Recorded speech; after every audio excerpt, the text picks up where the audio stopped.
Men hozir sizlarga test imtihonida ko'pchilik adashadigan tartibga soluvchining ishoralari haqida batafsil tushuntirib beraman.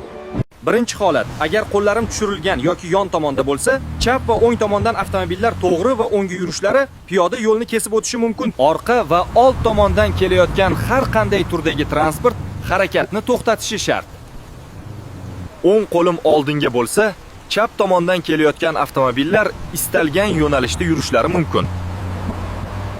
To'g'ridan kelayotgan transport vositalari faqat o'ng tomonga harakatni davom ettirishlari mumkin. Men qo'limni to'g'riga ko'tarib tursam, orqamdan va o'ng tomonimdan kelayotgan avtomobillar to'xtashi shart. Qo'lim yuqoriga qaratilganda, barcha yo'nalishlardagi barcha harakat ishtirokchilari harakatlanishni to'xtatishi shart.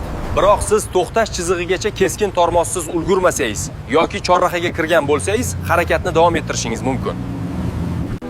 Svetofor, belgi yoki chiziq mening ishoramga zid bo'lsa, hamma avvalo mening ko'rsatmamga amal qiladi. Savollarni kommentga yozing. Foydali bo'lsa, like bosing va obuna bo'ling.